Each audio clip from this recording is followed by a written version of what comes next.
Hi, my name is Brian Furness. I'm with Trauner Consulting Services. I've worked with Trauner for almost 9 years. I'm a registered planning and scheduling professional through AACEI, and today we'll be discussing total float, also commonly referred to as just float in CPM scheduling.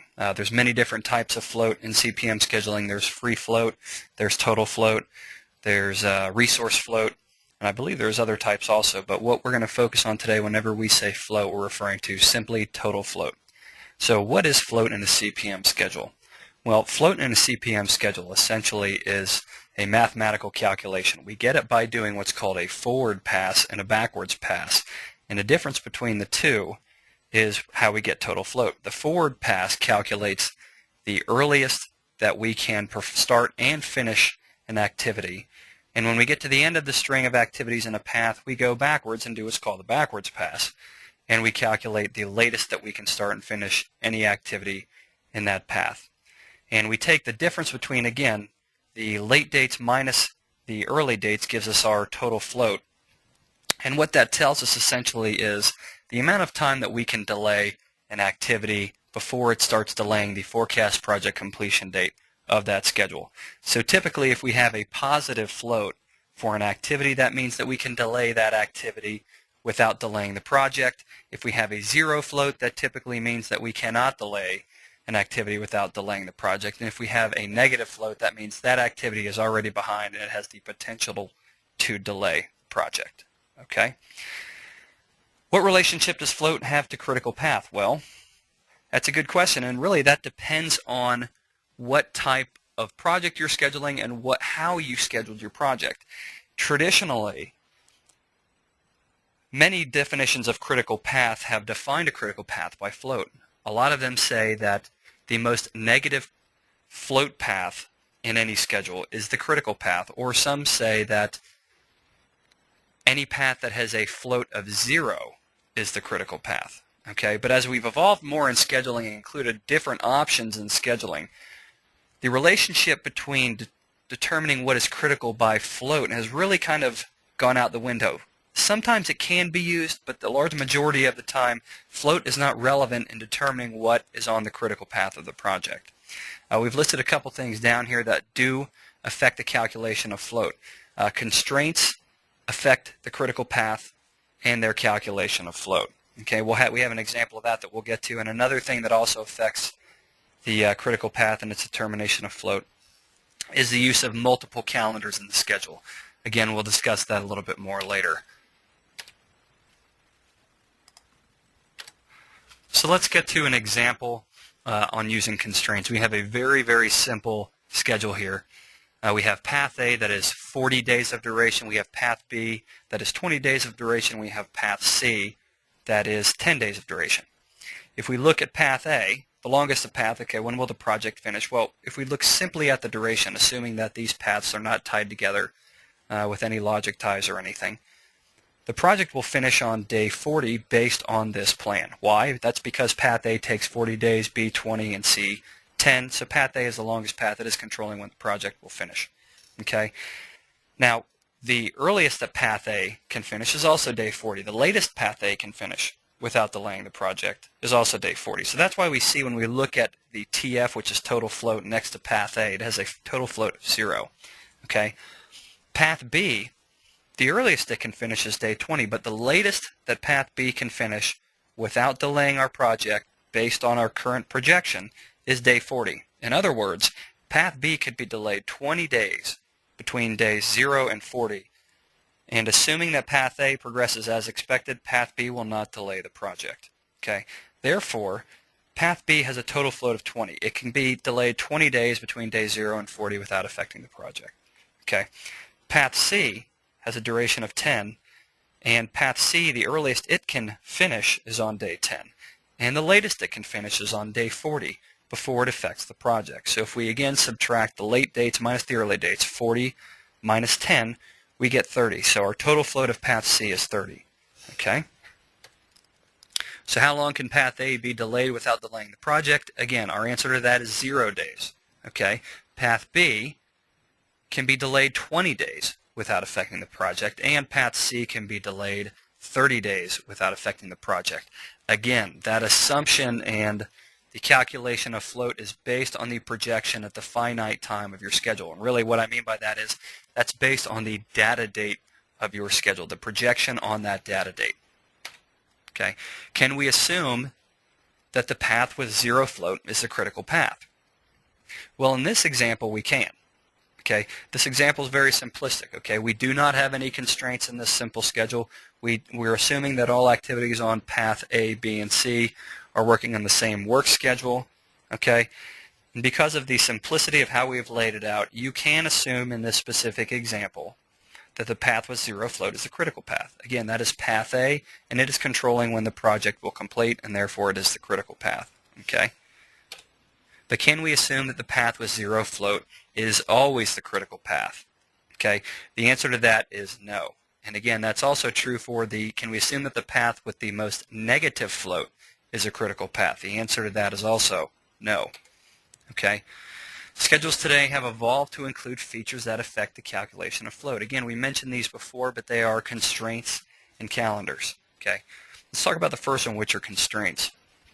Constraints allow a scheduler to fix time and dates in a logic network. Okay, what that really means is if I'm on day 1 of a project and I know that my plumbing sub won't show up until day 25 of my schedule, or excuse me, of my project, I can take all of the activities that that plumbing sub is responsible for and constrain them all to start no earlier than day 25. What that means is that all of my plumbing activities won't show up as being planned to gain progress before day 25. Okay. Now, I can also put in an activity lasting from days 1 through 24, say subcontractor mobilize or plumbing sub won't be on site, and then tie that finish to start to the start of plumbing activities. Okay? But if a simple way to do that is just by putting in early start constraint on day 25 for all those plumbing activities. Okay? So when we say that it allows the scheduler to fix time and dates in the logic network, really when we say the fixed times and dates, we're allowing the scheduler to fix when an activity can start and really override the logic of the network. Because if we didn't say that the plumbing subs activities could start on day 25 and we did not have a predecessor activity, in other words, an activity driving when those plumbing activities could start, they would be assumed to be able to progress on day 1. Okay, so the constraint allows the scheduler to override the logic in the network and push certain activities out on a certain time, okay? And these do often affect the calculation of float. So let's get to an example of that, okay? We have the same simple schedule, path A, B, and C. They have the same durations. A has 40 days, B has 20 days, and C has 10 days, okay? We did the very simplistic example of a forward pass and backwards pass before to get our early dates, and we've showed them on this slide. You can see again, path A, the earliest it can finish is day 40, the latest it can finish is day 40. Subtracting the early dates from the late dates, we get the total float. Okay? So using a constraint on each of these, we can choose to fix the late finish dates of each of these paths. We're going to go ahead and constrain path A to finish on day 41. We're going to constrain path B to finish on day 20, and we're going to constrain path C to finish no later than day 8. Okay? So here's our simple example again, and what we have done is we have put a late finish constraint on all 3 of these paths. So now that, remember before for path A our late finish was day 40, but now it's going to be day 41 as a result of our constraint. Okay, path B, the late date that is fixed is day 20, and path C, the latest we can finish path C is day 8. Okay? So we've assigned those constraints. Now, when will the project finish? Okay? Has anything changed even though we've assigned these constraints to the project? The answer is no.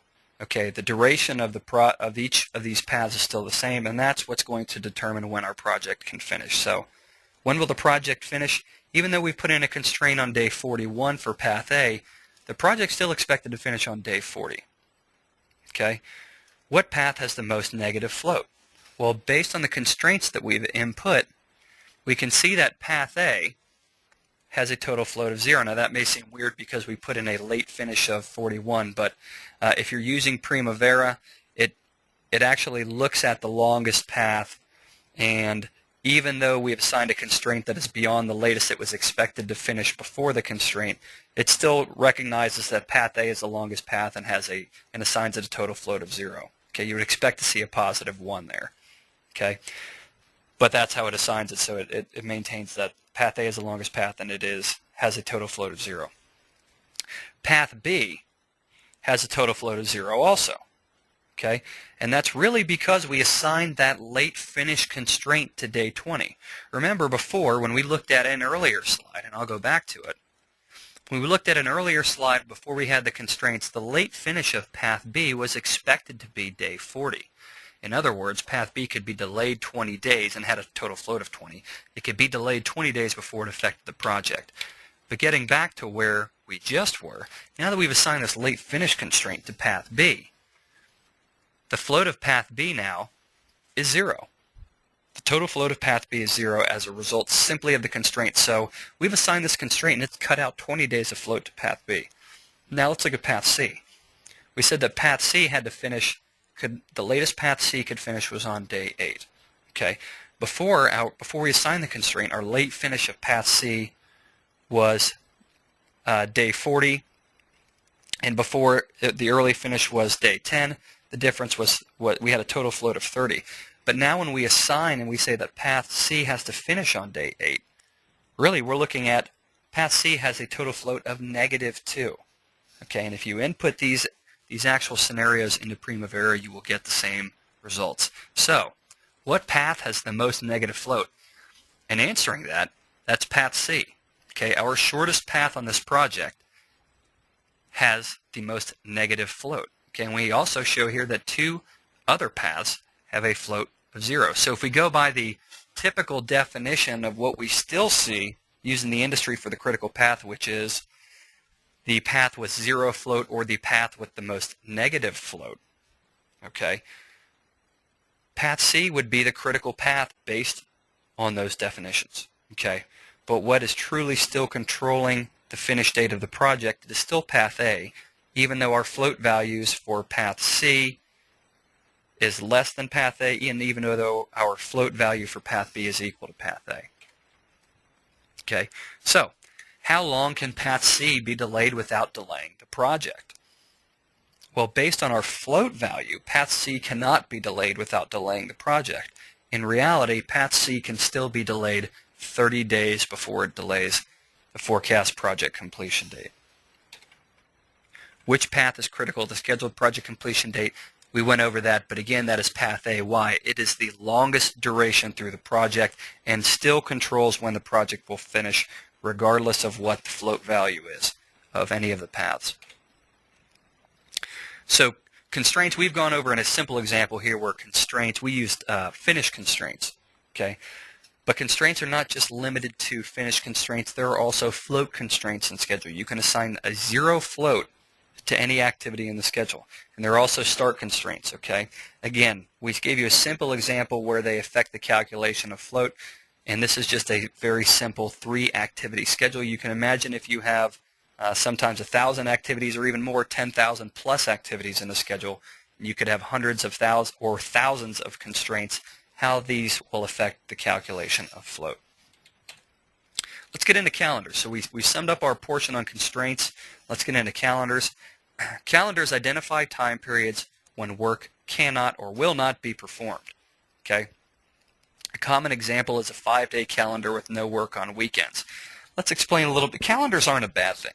Calendars have been around for quite a while. Multiple calendars, you'll often hear those. And where they're really useful is if we have an electrical subcontractor who's going to work on Monday through Saturday. They're going to have all their workers out Monday through Saturday. That electrical subcontractor is working a 6-day per week calendar. Okay?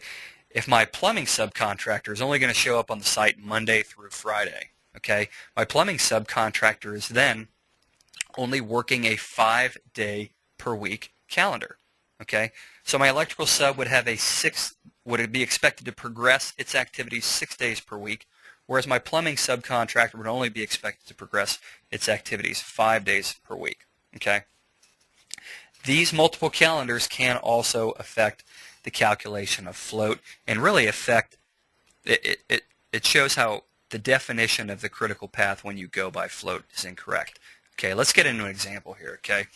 We have, again, another very simple schedule here. We have two paths, path A and path B. The two paths are not connected to each other, okay?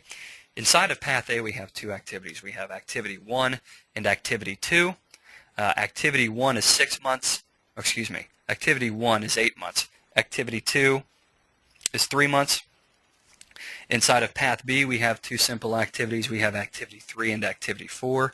Activity 3 is 6 months, and activity 4 is equal to 4 months of duration. So if we add up the durations of each of those paths, we get, by laying it out in a simple manner, we're assuming finish to start logic between these activities. In other words, once activity 1 finishes, we expect activity 2 to start, and the same thing for activities 3 and 4. If we look at the durations of these paths, path A is 11 months and path B is 10 months, just in terms of duration. Okay? Now, we're gonna complicate this a little bit by adding in multiple calendars for some of these activities. So you see kind of an orange tint to two of the activities on the schedule, activity 1 and activity 4. These are activities that can be worked on at any time. In other words, they can be worked on 7 days a week. There are no winter shutdowns. There's no environmental constraints on a project that would affect when activity 1 and activity 4 are expected to progress. Okay. Now we have two other activities that have a yellow tint to them. That's activity 2 and activity 3. These are activities that cannot be worked on during a turtle season. Okay. Now you can also think of this as an environmental shutdown. You could think of this as no work in a riverbed during certain times of the year. You could think of this as a winter shutdown. There's really lots of ways that you can think about these calendars. For this example, we're going with a very simple one of these are activities that cannot be worked on during turtle season.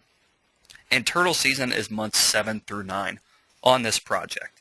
Okay, so when we lay it out, and we're going to block out months 7 through 9. I know it says 6 on there. That's the end of month 6, which is the same as the beginning of month 7. When we lay out these activities and when they can progress, we see something different for path A, okay? Remember, activity 1 can be progressed at any time, so it's not susceptible to the turtle season constraint in months 7 through 9. So that's why we see activity 1 bleeding into months 7 through 9 and not affecting anything. It's still scheduled to progress as expected on months 7 through 9. Okay. Now, remember activity 2, before we assigned a different calendar to activity 2, was expected to start immediately after activity 1 finished. But activity 2 is subject to the turtle season constraint and cannot be progressed in months 7 through 9, and therefore we see activity 2 starting after month 9 completes. So really activity 2 starts at the beginning of month 10, and based on its 3-month duration will be expected to finish at the end of month 12. Okay. Path B, again, activity 3 is susceptible to the turtle season constraint. It cannot be worked on between months 7 through 9, but the duration of activity 3 allows it to expected to be completed before turtle season starts. So activity 3 will not be affected, and path B, based on this projection, will not be affected by the turtle season constraint. Okay. Now, activity 4 can be worked on at any time, so it shows as being expected to progress during turtle season. So the initial graphic that we displayed that showed how path B was laid out was not affected by the multiple calendars. Path A was the only one that was affected. Now, the duration of path A, based on these multiple calendars, based on what happened to activity 2, the duration of path A has now been extended from 11 months to 12 months. Okay, path B remains at 10 months. So our float between the path float between paths A and B, path B can be delayed 2 months is what you would expect now before it affects path A. Okay. Now, let's get into this a little bit more detailed. Okay, because the first activity on path A will not affect the scheduled project completion date for a month, activity 1 has float. And let's think about that. Path A, if we think about what is critical, what is affecting and determining when the project will complete. Based on our initial projections, path A is controlling when the project will complete, and that's at the end of month 12. Okay. However, activity 1 can be delayed an entire month before it delays the project. And that's because of the turtle season constraint on calendar 2. Remember, there's a 1-month gap in there because activity 2 cannot be progressed during turtle season, so we can delay activity 1 up to a month before it will affect our project. Let's go back to this. The total float of activity 2 was again 0. Now let's look at path B. Okay, the first activity on path B must finish on time, or it will spill over into turtle season. Okay. Now, activity 3 again was expected to be 6 months of duration. So if we look at path 3 the way it's laid out, it's expected to complete at the end of month 6. But remember, activity 3 cannot work on months 7 through 9. So if activity 3 is delayed a single day, it will now not be expected to finish at the end of month 6 anymore. It will now be expected to finish 1 day into the start of month 7, which, as we've identified, activity 3 cannot progress in month 7. So what would happen is that activity would get pushed out to now completing. Activity 3 would be forecasted to complete at the timeline after the turtle season, and subsequently activity 4 and its 4-month duration would be pushed out beyond month 12. Okay, so if path B was delayed a single day, it would now finish after turtle season and delay the scheduled project completion date. Okay, so because the first activity on path B must be completed on time, which is before turtle season, and it must be completed on time in order to not delay the project, it has no float. Okay, now remember, based on our initial scenario, path A was the longest path. It's the critical path. Activity 1, which is the first activity on that path, has a total float of 1 month. Okay, so our critical path, the lead activity on our critical path, has a total float of positive 1 month. Path B, which is not critical, based on the durations that are shown here, has a total float of 0. In other words, activity 3 cannot be delayed without delaying the project. Okay, it's an odd scenario, but this does happen in scheduling when you have multiple calendars on a project. Okay, so when will the project finish? Well, based on our initial look and our initial durations and our logic ties, if everything goes as expected, the project will finish on month 12. Okay, now which path is critical? Well, based on the duration, path A is the critical path. That is controlling when the project will complete as of our current projection. However, a scheduler and a project manager, when they see the scenario, if they simply managed path A, they would have a problem. Okay, if they looked at path A and said, this is my critical path, I have to focus on managing this in order to control my project time, they have a problem. And the reason for that is they have to manage what we typically refer to as near critical paths or non-critical paths, which are paths that may become critical at some point during the project if they are not progressed. Okay, so if you're a project manager or a scheduler and you're looking at just managing your project and keeping it on time, really the most important path out of path A and path B that you must progress in order to not delay this project is path B. It's the non-critical path. Excuse me.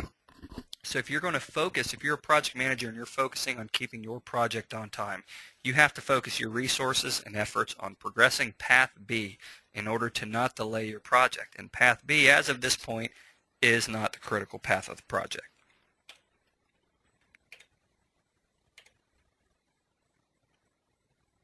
So again, when there are multiple calendars with no constraints, float helps determine when a delay to the project completion could occur. That's true because we looked at activity 3 and we said it cannot, total float is 0, therefore it cannot be delayed without affecting the project. Okay. However, we also said path 1 had a total float of 1 and it could be delayed a month without delaying the project. So that holds true. But it cannot be relied upon to identify which is the path that is driving project completion. In other words, even though path A has a float of positive 1, it is still currently controlling when the project will complete. Okay? But as soon as path B is delayed, path B will be controlling when the project will complete. Okay, so our float does help us determine when a delay to completion could occur. It is still very useful to help us manage a project and look at what is near critical or what may become critical. However, it cannot be relied upon to identify what path leads to completion, which is truly the critical path of the project, which path is defining when the project will complete. So some conclusions on float. The critical path is the longest sequence of work driving the project's completion date. Okay, in Primavera, this is typically referred to as the longest path. Okay, so this is important. The critical path is the longest sequence of work driving when the project is forecasted to complete. Okay, it has no reference to float there in determining what the critical path is. That's important. Okay, again, on very simple projects where we do not have multiple calendars and we do not have constraints, sometimes it is still possible that float can determine what is critical. Okay, it is just not true all the time. Because constraints and calendars affect float, lowest float does not always mean critical.